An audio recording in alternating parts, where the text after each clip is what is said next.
10 pogrešanih znanstvenikov z dostopom do zaupnih podatkov. Misliš, da je to povezano ali povsem naključno? No, upam, da je naključno. Torej, kar resna zadeva. Ali so vesoljci resnični? So resnični, ampak jih nisem videl in jih ne skrivajo v Area 51. Moj mož pogrešan. In minile so približno 3 ure. In imam nekaj namigov, da je moral načrtovati, da ga ne bi našli. Imamo vsaj 10 znanstvenikov. Nekateri so mrtvi, nekateri pogrešani, vsi pa imajo očitne povezave z jedrsko vesoljsko tehnologijo. Zdaj pa preiskujeta FBI in Bela hiša. Torej, ali gre le za niz nesrečnih, nepovezanih naključij, ali pa se dogaja kaj drugega. Se dogaja nekaj veliko bolj zloveščega, veliko bolj resnega. Poskušali vam bomo vse razložiti z najnovejšimi informacijami. Dobrodošli v oddaji Sidebar, ki jo predstavlja Law and Crime. Sem Jesse Weber. Upokojeni general z 2 zvezdama iz letalskih sil stopi iz svoje hiše sredi dneva. William Neil McCaslin, star 67 let. 34 let je delal na eni izmed najbolj občutljivih tehnologij, ki jih ima ameriška vojska, domnevno na astronautičnem inženirstvu, nabavi vesoljskih sistemov, nacionalnem izvidniškem uradu. Govorimo o vohunskih satelitih. In na koncu je prevzel poveljstvo raziskovalnega laboratorija letalskih sil na letalski bazi Wright-Patterson v Ohio. Ista baza Wright-Patterson, za katero ljudje že desetletja verjamejo, da shranjuje ostanke iz incidenta v Roswellu. To je bila teorija zarote. In to je ista baza, kjer je imel po besedah njegove žene McCaslin dostop do, kot je rekla, nekaterih zelo tajnih programov in informacij. Tako da, ko tak človek odide in se ne vrne, ljudje to seveda opazijo. Očitno je pustil telefon na pultu, svoja očala z dioptrijo, pametno uro. Očitno se je preoblekel v nekaj, česar njegova žena sploh ni prepoznala. In potem nič. Nobenih opažanj, nobenih posnetkov, nobenih odgovorov. Njegova žena je poklicala 911 le nekaj ur po njegovem izginotju. Mimogrede, imamo ta klic, zvočni posnetek, ki smo ga prvi objavili. Slišali smo ga, še preden ga je kdorkoli drug. Tukaj je, kar ste povedali dispečerju. Moj mož je pogrešan. In minile so približno 3 ure. In imam nekaj znakov, da je moral načrtovati, da ga ne bi našli. Pustil je svoj telefon, preoblekel se je in ne vem kaj še. Izklopil ga je in ga pustil za sabo, kar se zdi precej namerno, saj ima vedno s seboj svoj telefon. Torej, očitno ga izklopi, ga pusti za sabo, kar se zdi precej namerno, saj ima vedno s seboj svoj telefon. Ampak bistvo je to, McCaslin ni edini. Od leta 2023 je najmanj 10 ljudi povezanih z ameriškimi jedrskimi in letalsko-vesoljskimi raziskavami bodisi umrlo ali izginilo. To je po podatkih odbora za nadzor predstavniškega doma, ki je prejšnji mesec napovedal preiskavo. Znanstvenik iz NASInega laboratorija JPL, ki je preučeval komete in asteroide, je umrl leta 2023. Vzrok nikoli javno razkrit. Raketni inženir, ki naj bi izumil kovino iz vesoljske dobe, uporabljeno v naprednih raketah, je izginil med pohodom v Kaliforniji. Družina pravi, da je bila povsem običajna oseba. Fizik z MIT-ja, ki je bil tik pred tem, da povzroči revolucijo na področju fuzijske energije, je bil ustreljen v svojem domu. Njegova 12-letna hči ga je našla. Astrofizik, ki je pomagal odkriti vodo na oddaljenih planetih, je bil ustreljen na verandi v puščavi. In to so le nekatera izmed imen. Ko je novinar vprašal predsednika Donalda Trumpa o tem, je to odgovoril. 10 pogrešanih znanstvenikov z dostopom do zaupnih podatkov, jedrskega materiala, vesoljske tehnologije. Vsi so v zadnjih nekaj mesecih izginili ali bili najdeni mrtvi. Glede na informacije, ki ste jih prejeli, kaj menite, da se tukaj dogaja? Menite, da so ti dogodki povezani ali povsem naključni? No, upam, da je naključno, vendar bomo to izvedeli v naslednjem tednu in pol. Ravno sem zapustil sestanek na to temo. Torej, ja, precej resna zadeva. Ampak upamo, da ne gre za naključje. Ne vem, recite temu, kakor želite. Nekateri med njimi so bili zelo pomembni ljudje. In to bomo pregledali v naslednjem delu. Torej, nekateri zakonodajalci trenutno pravijo, da bi lahko šlo za tujo operacijo. FBI zdaj vodi prizadevanja za iskanje povezav. Bela hiša preiskuje. In so tudi drugi ljudje, vključno z nekaterimi družinami, ki pravijo, da je to zgolj naključje. Ljudje umirajo, znanstveniki so človeška bitja. To je to. Na to opozarjajo. Ljudje izginejo. To je življenje. Ampak spet vlada to preiskuje. Torej bomo predstavili, kaj vemo, česa ne vemo, česa vlada ne pove. In rad bi povabil zasebnega preiskovalca, ki je delal kot policijski narednik in veteran protiterorističnega oddelka FBI. Bil je eden od prvih posredovalcev pri streljanju v Las Vegasu in nas bo popeljal skozi to, o čem bi morali razmišljati v zvezi s to preiskavo. Po navedbah odbora za nadzor predstavniškega doma, ki je očitno poslal pisma Ministrstvu za energijo, Ministrstvu za obrambo, FBI-ju, NASA, je v zadnjih letih najmanj 10 posameznikov povezanih z ameriškimi jedrskimi skrivnostmi ali raketno tehnologijo umrlo ali skrivnostno izginilo. Do konca aprila je kongresnik Eric Burleson to številko ocenil na 13. Tukaj je, kaj je odbor povedal v svoji izjavi za javnost. Citiram: Te smrti in izginotja lahko predstavljajo resno grožnjo ameriški nacionalni varnosti in osebju ZDA, ki ima dostop do znanstvenih skrivnosti. Toda tukaj je izziv za vsakogar, ki poskuša povezati vse niti. Ti primeri namreč zajemajo več kot 3 leta, raztezajo se čez več zveznih držav. In okoliščine so zelo različne, zato želim obravnavati vsak primer posebej. Najzgodnejši primer na seznamu odbora je iz julija 2023. Michael David Hicks, star David Timpetus Let. Po podatkih ameriškega astronomskega društva je skoraj 25 let delal v NASInem laboratoriju za reaktivni pogon, JPL, kjer se je specializiral za komete in asteroide. Sodeloval je pri projektu DART in misiji Deep Space One. Vzrok njegove smrti ni bil nikoli javno razkrit. Njegova hči, Julia Hicks, je za CNN povedala, da ne razume povezav ali povezave med očetovo smrtjo in drugimi primeri in dejala: Ne morem si pomagati, da se ne bi smejala, a hkrati postaja zadeva resna. Eno leto kasneje, julija 2024, Frank Maywald, 61-letni raziskovalec, rojen v Nemčiji, na JPL. Po njegovem osmrtnici je imel izjemno kariero na področju vesoljskih in znanstvenih raziskav. Vzrok njegove smrti prav tako nikoli ni bil javno razkrit. Daily Mail je poročal, da ni nobenega zapisa, da bi bila sploh opravljena obdukcija. Pogovorili se bomo o tem, ali je to nenavadno. V redu, zelo na hitro, prepričan sem, da ste vsi videli naslove o tem, kako se toliko Američanov trenutno spopada z dolgovi.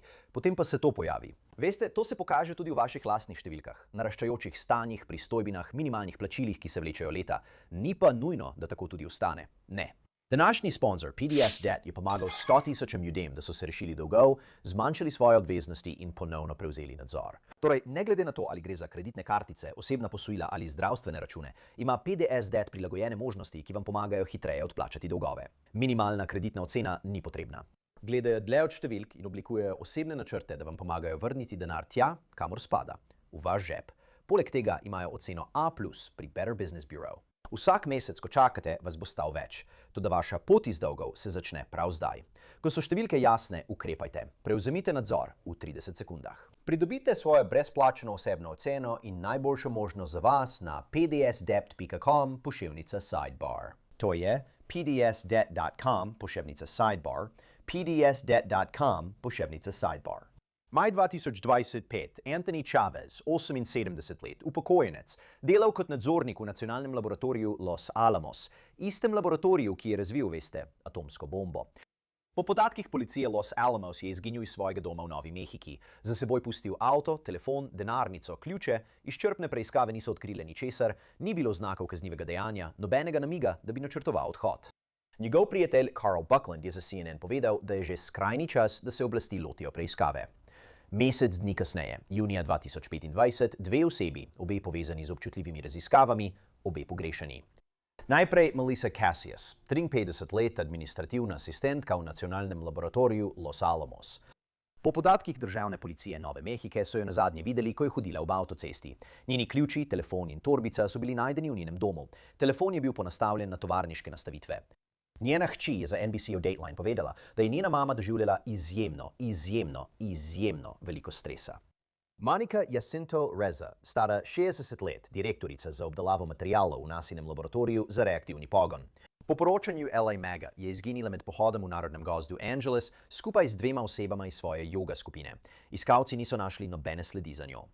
Tukaj je, kar je njena družina povedala za LA Mag, citiram: Bila je povsem običajna oseba, ki je imela družino. Prav tako so povedali, da jih nihče iz Bele hiše ali FBI nikoli ni kontaktiral glede njenega izginotja. Zdaj pa podrobnost, ki so jo odkrili novinarji. Po poročanju Newsweeka in Daily Maila je Reza izumil nekaj, kar se imenuje Mondaloy. Očitno gre za vesoljsko kovino, ki se uporablja v naprednih motorjih za izstrelke in rakete. In njeno delo je financiral raziskovalni laboratorij letalskih sil, Isti laboratorij, ki ga je očitno nekoč vodil upokojeni general po imenu William McCaslin. K temu se bomo še vrnili. Avgusta 2025 Steven Garcia, 48 let vladni pogodbenik na nacionalnem varnostnem kampusu Kansas City v Albuquerqueju, po poročanju Daily Maila, ta obrat proizvaja več kot 80% nejedrskih komponent, ki se vgrajujejo v ameriško jedrsko orožje. Garcia je bil tam skrbnik premoženja, zato so mu dali najvišje varnostno dovoljenje in širok dostop do zaupne opreme. Nazadnje so ga videli, ko je peš zapustil svoj dom v Albuquerqueju, s seboj pa je imel le pištolo. Spet, sliši se nekoliko znano. Decembra 2025, Nuno Loureiro, star 47 let, Portugalec, profesor jedrske znanosti in inženirstva na MIT. Bil je direktor MIT-jevega centra za plazemsko znanost in fuzijo, kjer so delali na področju fuzijske energije. Po podrobnem poročilu novinarke Jessica Ridd Krause, ki temelji na policijskih poročilih in posnetkih nadzornih kamer, se je zgodilo naslednje. To je bil velik primer. 15. decembra je moški po imenu Claudio Valente parkiral siv Nissan centra blizu doma Lurota v Brooklynu v Massachusettsu. Tam je ostal več ur, nosil je rumenocevni varnostni jopič in nosil škatlo s črtno kodo. Okoli 20:30 12-letna hči Loureirota je slišala zvonec na vratih. Stekla je, da bi odprla. Njen oče ji je sledil in ji rekel, naj se vrne noter. In po poročilu je nato slišala 3 ali 4 strele. Ko je stekla nazaj v vežo, našla očeta, ki je ležal na tleh v mlaki krvi. In Valente je pobegnil z ugasnjenimi žarometi. Vemo tudi, da je izvedel tisti množični strelski napad na Univerzi Brown. 2 študenta ubita, 11 ranjenih. Po 5 dneh bega je umrl zaradi strela, ki si ga je sam zadal, v skladiščni enoti v Salemu, New Hampshire. Kasneje so oblasti potrdile, da je Valente obiskoval isti univerzitetni program kot Loureiro na Portugalskem med letoma 1995 in 2000. Februarja 2026 je Carl Grillmare, 67-letni kanadski astrofizik na Caltechu, po besedah svojih kolegov pomagal odkriti vodo na oddaljenem planetu. Prepoznal je galaktične tokove, ki so preoblikovali način, kako znanstveniki kartirajo vesolje. Le nekaj po 6 uri zjutraj, 16. februarja, so po podatkih šerifovega urada okrožja Los Angeles Grillmareja našli na njegovem prednjem verandi. To je bilo v Lana, Kalifornija, 120 km severno od Los Angelesa, kjer je trpel zaradi strelne rane in so ga na kraju razglasili za mrtvega. 29-letni Freddie Snyder je bil aretiran in obtožen umora, ugrabitve vozila ter vloma. Zanj je določena varščina v višini $2 milijonov. Policija motiva še ni razkrila. Ni jasno, ali sta se moška poznala ali je bil strelski napad usmerjen vanj. Toda nato, 27. februarja istega meseca, William Neil McCaslin, upokojeni general z 2 zvezdicama, o katerem smo vam povedali na začetku.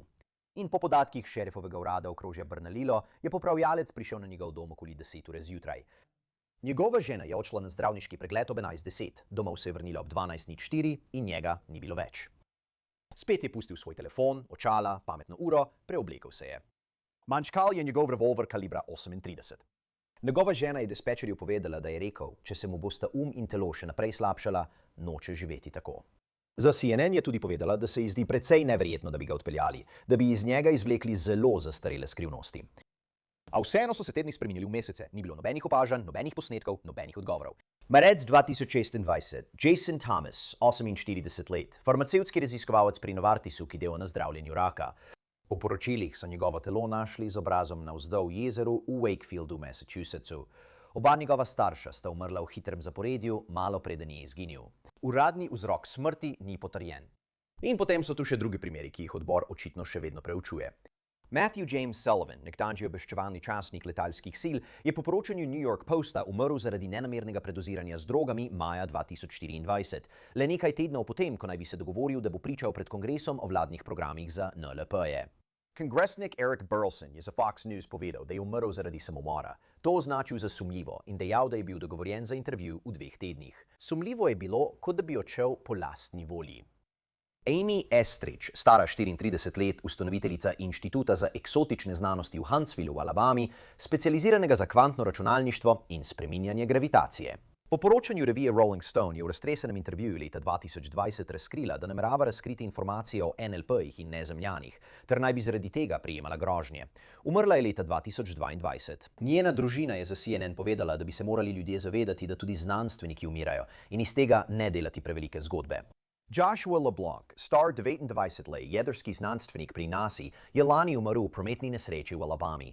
Ning Li, antigravitacijska fizičarka, ki je umrla leta 2021 pri 79 letih, potem ko jo je zbil avto. Obe imeni je v pregled predložil kongresnik Burleson. Torej skupaj 13 ljudi, kaj ne? 10 od njih preiskuje odbor, povezani so z jedrskimi raziskavami, vesoljsko industrijo, tajnimi programi, obdobje od 2021 do 2026, razpršeni po vsej državi.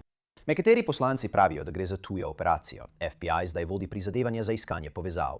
Susan McCaslin Wilkerson, celo žena generala, se je pošalila na račun teorije o NLP-jih. Na Facebooku je napisala, da ker ni nobenega sledu o njem, je morda najboljša hipoteza ta, da so ga nezemljani odpeljali na matično ladjo. Vendar pa ni bilo prijavljenih nobenih opažanj matične ladje, ki bi lebdela nad grovjem Sandija. Mimogrede, vprašanja o NLP-jih ne postavljajo le spletni teoretiki zarot. Nekdanjega predsednika Baracka Obame so v enem izmed podcastov vprašali, ali so nezemljani resnični. Odgovoril je, da so resnični, vendar jih ni videl. Ne skrivajo jih v Area 51. Ni nobenega podzemnega objekta, razen če obstaja ogromna zarota in so to skrili pred predsednikom Združenih držav Amerike. To je pritegnilo veliko pozornosti. Zato je Obama kasneje pojasnil na Instagramu. Dejal je, da je statistično gledano vesolje tako ogromno, da so možnosti dobre. Tam zunaj je življenje, vendar so razdalje med sončnimi sistemi tako velike, da je verjetnost, da so nas obiskali vesoljci, majhna. In dodal je, da med svojim predsedovanjem ni videl nobenih dokazov, da bi nezemljani vzpostavili stik z nami. Resno. Torej, kje naj preiskovalec sploh začne pri nečem takem? Kako ločiti med vzorcem in naključjem, med vohunjenjem in zgolj tragedijo? Zato potrebujemo nekoga, ki je to delo že opravljal, ki to pozna. Rad bi povabil Ašna Paka, zasebnega preiskovalca. Ašna, najlepša hvala, da ste si vzeli čas za pogovor o tem. Najprej, kako pomembno je, da se zdaj s tem ukvarjajo FBI, predsednik in odbor za nadzor predstavniškega doma? Mislim, da je to pomembno. Mislim, da je povsem upravičeno. Mislim, da je konec koncev temeljita obsežna preiskava FBI strani najboljših preiskovalcev v državi za to situacijo zelo potrebna. Ne vem, če korelacija pomeni tudi vzročnost. Ne vem, če so vsi povezani, ne verjamem, da so, ampak mislim, da se tukaj dogaja nekaj res čudnega. Nekaj v stilu dosjejev X, če lahko tako rečem. No, zagotovo je čudno. Mislim, da lahko to zaključiva. Zagotovo je čudno. Ali je povezano ali ne, to želim raziskati. Ampak ko je objavljeno, da vodi prizadevanje za iskanje povezav, kaj to pomeni? Kaj operativno počnejo v ozadju, da bi morda povezali vse niti? In zdi se, da če preiskujejo toliko različnih primerov, veš, to lahko traja nekaj časa. Ja, obstaja rek, veš, odkoder prihajam, ko sem bil v organih pregona in ko sem bil v delovni skupini FBI kot lokalni preiskovalec. Veš, lahko dobiš informacije hitro ali pa jih dobiš pravilno. Oboje pa ne gre. In mislim, da je to del miselnosti, veš, več generacij, ki so, veš, vsako 48-45 minutno, veš, CSI oddajo ali karkoli, SVU, veš, vse je lepo zaključeno v tem časovnem okviru in to preprosto ni resnični svet. In FBI je, veš, vodilna svetovna organizacija za zvezno kazensko preiskovanje. Imajo res neverjetno število izkušenih preiskovalcev. Poleg tega imajo vsa orodja. In kar bodo pogledali je, veš, glavna skrb tukaj je, ali gre za neko tujo protiobveščevalno dejavnost, tujo državo, ki izvaja ciljani atentat ali ugrabitve naših ljudi. Mislim, da je to prva in najpomembnejša skrb. Poglejmo to, ker je nekdanji pomočnik direktorja FBI Chris Swacker povedal za Daily Mail, da imajo Kitajska, Rusija, Iran, Severna Koreja vsi motiv. Kongresnik Burleson je rekel, da smo v tekmovanju s Kitajsko, Rusijo in Iranom na področju jedrske tehnologije, naprednega orožja v vesolju. Medtem pa naši vrhunski znanstveniki še naprej izginjajo. Torej, veste, skozi vse to boste rekli, veste, korelacija, vzročnost. Sem pa radoveden, ali je šlo za tujo entiteto ali tuje entitete.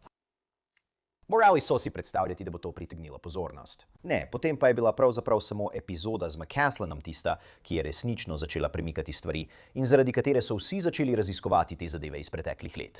Zato se res sprašujem, ali je to običajno delo tujih obveščevalnih služb ali tujih vlad.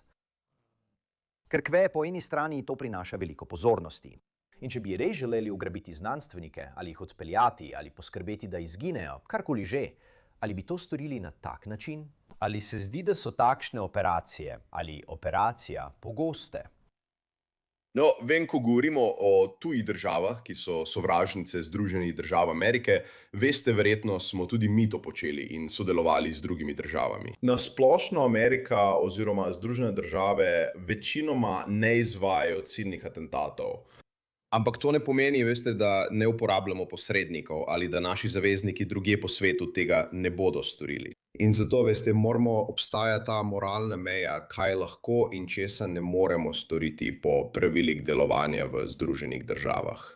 To so vprašanja, na katere je treba odgovoriti v najvišjih krogih Washingtona, DC, kjer izvoljeni predstavniki in karierni birokrati sprejemajo odločitve, ki vplivajo na ameriško ljudstvo in varujejo to državo. Ampak mislim, da ja, če ste tuja država, najprej, zakaj bi želeli ciljati naše ljudi? Je kakšen motiv in če je, kako bi to storili? Ne vem, če je to način, kako bi to naredili. Ponovno ne, mislim, da je vse tukaj povezano. Osebno sem si ogledal veliko teh primerov. Mislim, da so 3 primeri zelo, zelo edinstveni in zanimivi. Mislim, da bi se morali osredotočiti na to. In nočem razkriti virov in metod, ampak mislim, da če se to že ne dogaja, verjetno izvajajo neko tujo kot protiobveščevalno. Veste, primer, sistem, ki je vzpostavljen, da nekako spremlja ljudi, ki so še vedno z nami. Tukaj bom zaključil. Zanimivo. Torej mislite druge znanstvenike in inženirje z visokim varnostnim dovoljenjem? Misliš, da jih zdaj spremljajo, da bi videli, ali se dogaja kaj, kar bi se moralo? Mislim, da bi zdrava pamet narekovala to, glede na nedavne dogodke. Spet nočem razkriti virov in metod. In glej, veš, ljudje na najvišjih položajih v naši zvezni vladi, zveznih organih pregona in obveščevalni skupnosti niso neumni ljudje. Okoli določenih stvari v naši državi imajo veliko varoval in varnostnih obročev, ki jih moramo zaščititi. Še posebej, ko gre za napredno tehnologijo in jedrsko tehnologijo. Tako da je že veliko varoval vzpostavljenih, ampak rad bi mislil, da bi v tem trenutku prevladal zdravi razum. Torej, z drugimi besedami, ko pogledate na to, čeprav imate več ljudi, jedrske in vesoljske raziskave, pa izginotja, umori, morda naravni vzroki, samomori, nesreče, karkoli že, verjamete, da so nekateri primeri samodejno izključeni. In samo zato, ker imajo skupno povezavo ali gre za skupno industrijo, lahko to ločite, medtem ko so drugi primeri, ki so morda na nek način povezani.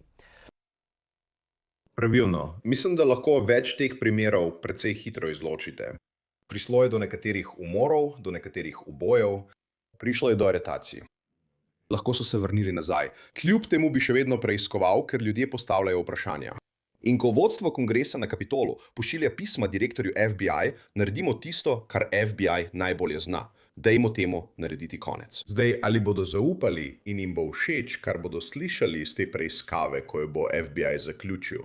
Ker spet, to ne bo upravljeno v nekaj tednih. To traja dolgo časa. In lahko na to dodelijo ekipe ljudi, skupaj s tehnologijo in drugimi programi, ki jih imajo vzpostavljene. Ampak zame osebno mislim, da je najbolj zanimiv primer, na katerega bi se res osredotočil, tisti 3 posamezniki povezani z Los Alamosom. Veste, tisti kraj je res.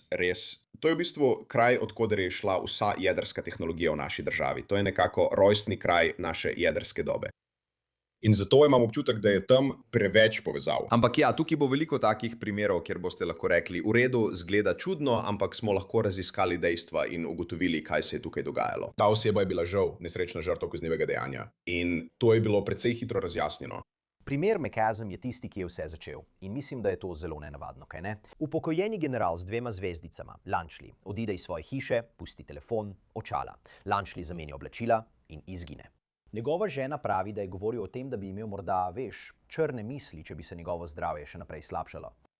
Pravi tudi, da se je zdel zelo premišljen, da je načrtoval, da ga ne bi našli. Imel je s seboj revolver. Šerif je rekel, da običajno ne bi hodil na pohode z orožjem. Bil je zelo aktiven človek. Žena je povedala dispečerju na številki 911, da je rekel, če se mu bosta in telo še naprej slabšala, noče živeti tako. In vemo, da se njegovo ime pojavlja v teh udrtih Wikileaks e-poštah o Wright-Pattersonu in Roswellu. Svetoval je Tomu DeLongu pri raziskavah NLP-ev. Predvidevam, da začnejo pri McCasmovem primeru. Kaj ti je pri tem najbolj izstopilo? Kaj misliš o tem primeru? No, imaš nekdanjega ali trenutnega visoko rangiranega člana oboroženih sil Združenih držav, dvozvezdnega generala. Ampak glej, če je imel človek bolečine ali zdravstvene težave, pa se je odpravil na dolg pohod s pištolo in ničemer drugim. Povsem mogoče je, da se je odločil, da noče več biti na zemlji in to je bila njegova odločitev. Mislim pa, da je to še vedno treba raziskati. Povezave s Tomom DeLongom in Roswellom ter vse te stvari. Kakšen je smisel ubiti to osebo, če je bilo tako? Mislim, te informacije so že desetletja javno znane. Mislim, Bob Lazar je vse to razkril že konec 80-ih let Georgeu Knappu tukaj v Las Vegasu, veš, prek tukajšnjih novic. In seveda, veš, njega niso ubili. Torej, kakšen bi bil tukaj motiv? Je v ozadju še kaj več?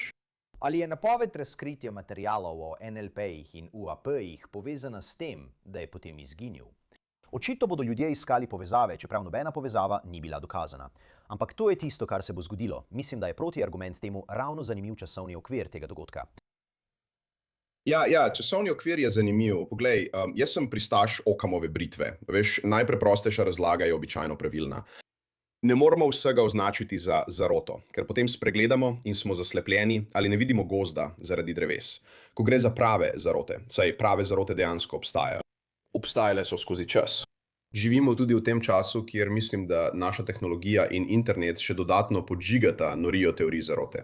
Torej, če je imel general veliko zdravstvenih težav in je hkrati imel izjemno, neverjetno kariero, to je imelo povezave z možnostjo. Zunajzemeljski ali ultraterestrični je druga beseda, ki jo slišim. In biološki materiali povezani s tem. In nenavadne stvari, ki jih vidimo na nebu, o katerih slišimo, da jih naša vlada končno priznava in o njih govori. Ne vem, če bo to povezano s tem, preprosto to bo treba na koncu raziskati, to zahteva čas in upam, da bo ta preiskava odgovorila na vprašanja, ki jih imamo. Omenili ste povezave. McCaslin je očitno nadzoroval financiranje projekta Kovin za izstrelke Monike Reza. Reza, Hicks, Maywald, vsi so delali na JPL. Casillas Chavez, oba sta delala v Los Alamosu.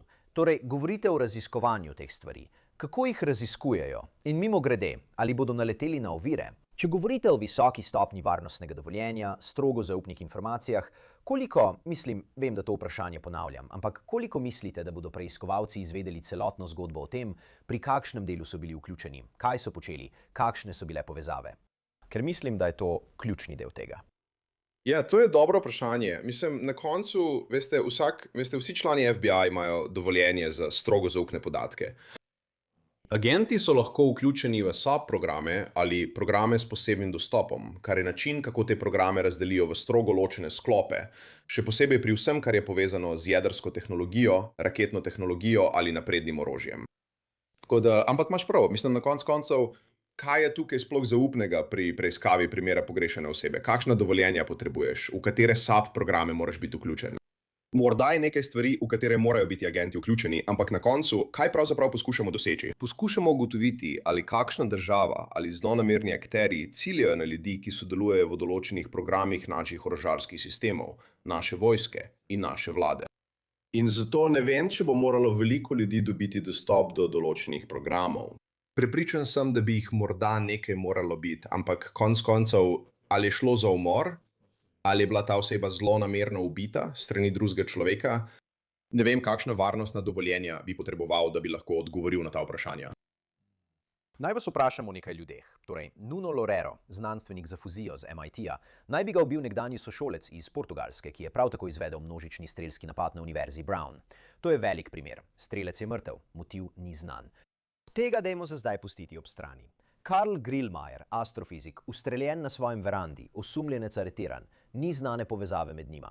Ali pogledate primere, kot je ta, in rečete, pojdimo naprej. To niso tisti, ki bi jih morali še dodatno raziskovati.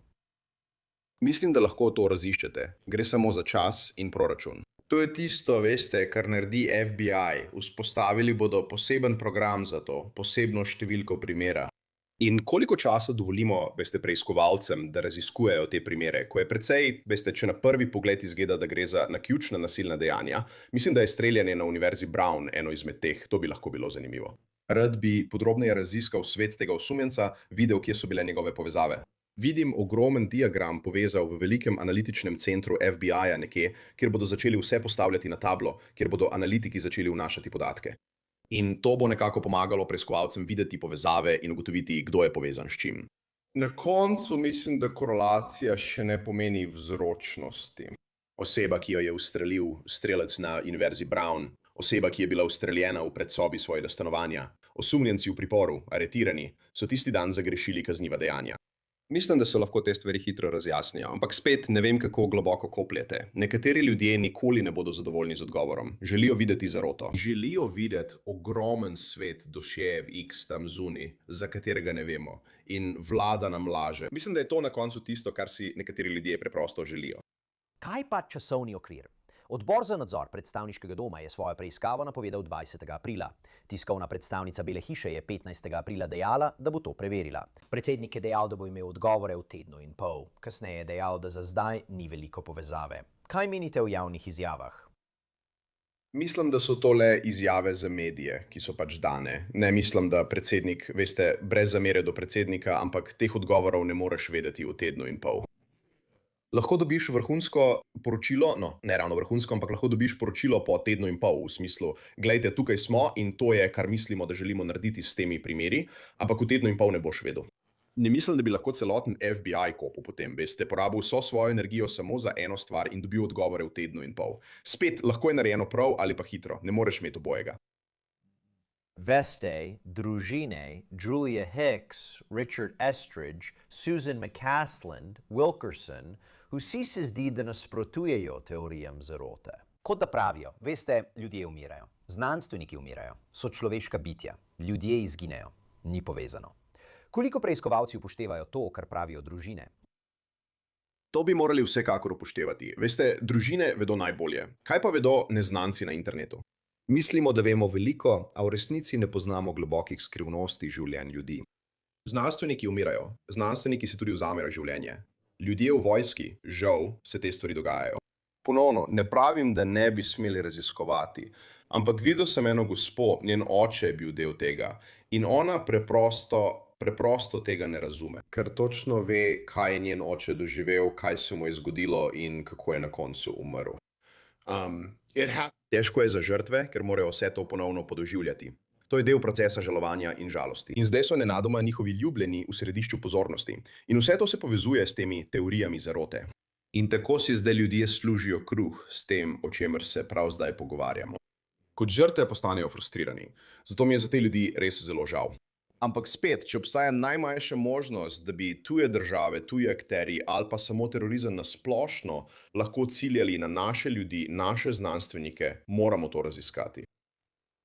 Ja, in mislim, da je pomembno ločiti dejstva od fikcije. Ne? Pomembno je, da o tem poročamo. Seveda želite o tem poročati, ker vlada Združenih držav o tem govori in to preiskuje, hkrati pa poskušamo ugotoviti, kaj je tukaj na kocki. Mislim, rekel si, da je nekaj tega čudno ali nenavadno, kaj ne? Nekateri od teh ljudi naj bi umrli naravne smrti.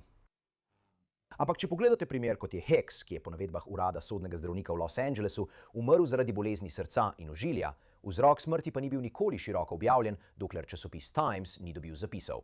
Ali Frank Maywald, zanj ni nobene obdukcije v evidenciji, tako poroča Daily Mail. Oni to pravijo. Ali vas take stvari motijo, da nimamo več podrobnosti o tem? Ali je to normalno? Ne, mislim, da je to precej normalno. Večina ljudi, ki umrejo, nima obdukcije. So drag. Obdukcije se običajno izvajajo pri umorih, sumljivih, neznanih ali nenavadnih primerih. Če pa nekdo doživi zdravstveni zaplet in umre, običajno obdukcije ne opravijo. Zapisov o smrti ne naložijo nujno v javno bazo podatkov, kjer bi jih lahko vsi pregledovali. Za pridobitev teh informacij bi morali vložiti zahtevo po zakonu o dostopu do informacij javnega značaja. Tako ti podatki običajno niso vključeni v javne evidence ali javno dostopne informacije, kjer bi jih ljudje lahko enostavno dostopali. In to je zaradi zasebnosti, saj sem tudi sam izgubil ljubljene osebe. Ne želim si, da bi bil njihov zapis o smrti javno dostopen na internetu za vse. Amy Estridge je delala na kvantnem računalništvu, modifikaciji gravitacije. Očitno je rekla, da je prejemala grožnje zaradi razkritja NLP-jev. Umrla je pri 34 letih, vzrok smrti ni bil razkrit. Njen oče, nekdanji znanstvenik pri NASA, pravi, da tukaj res ni nič več za videti.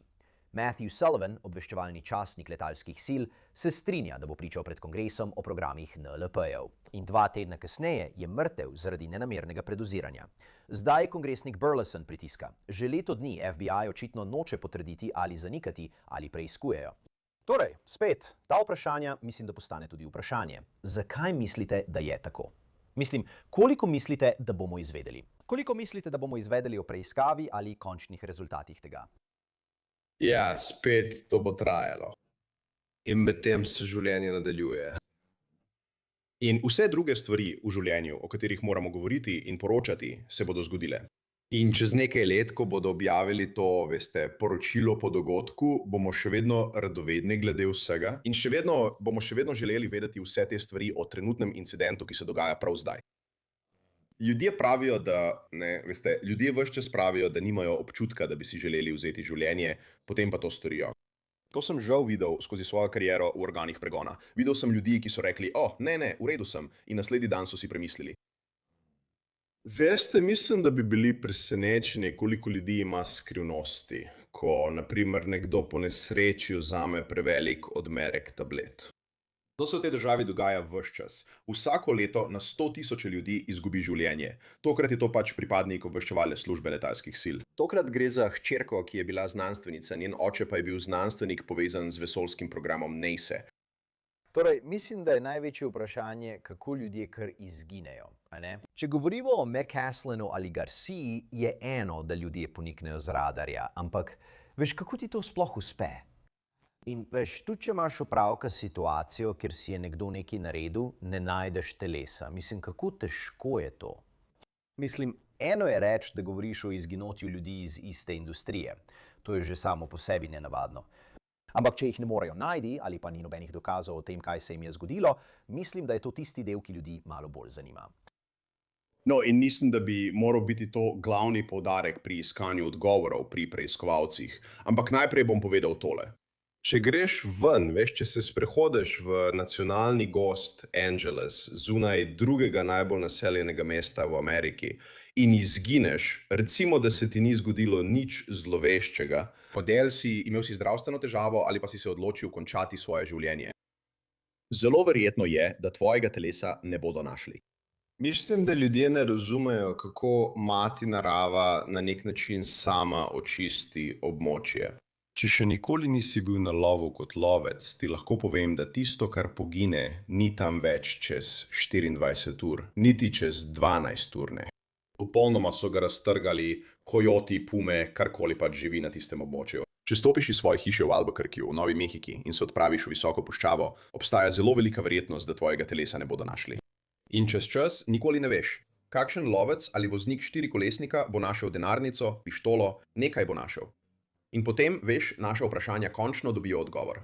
Tako da spet, veš, zdaj, če greš ven v mesto in si v velikem mestu in kar zgineš z obličja zemlje, je to malo čudno. In to je tisto, kar želim videti, oziroma želim, da preiskava poskuša odgovoriti na to. Kot, precej smo prepričani, da je ta oseba si nekaj naredila tam zunaj v divjini in divjina je naredila to, kar divjina pač naredi. In nekako ima ta samoočiščevalni sistem. Zelo, zelo žalostno je razmišljati o tem, ampak veste, to ni Disneyov film. Mati narava se za to ne zmeni. Ne glede na to, ali si homo sapiens ali konj, veš, sistem, mrhovinarji se te bodo lotili ne glede na vse, če obležiš. Cenim, da ste to izpostavili. To je dobra poanta. Prav, Ashton Pack, bomo videli, kam to pelje. Najlepša hvala, gospod, da ste si vzeli čas. Najlepša hvala, lepo vas je bilo videti. To je vse, kar imamo za vas tukaj na Sidebarju, vsi skupaj. Najlepša hvala, da ste bili z nami in kot vedno, prosim, naročite se na YouTube, Apple Podcasts, Spotify ali kjerkoli poslušate svoje podcaste. Lahko nas spremljate tudi na NBC-jevi platformi Peacock. Če me želite spremljati, sem na X, Instagramu in moji oddaji na News Nation Jesse Weber Live od ponedeljka do petka ob 23. uri po vzhodnem času. Se vidimo naslednjič, vsi skupaj.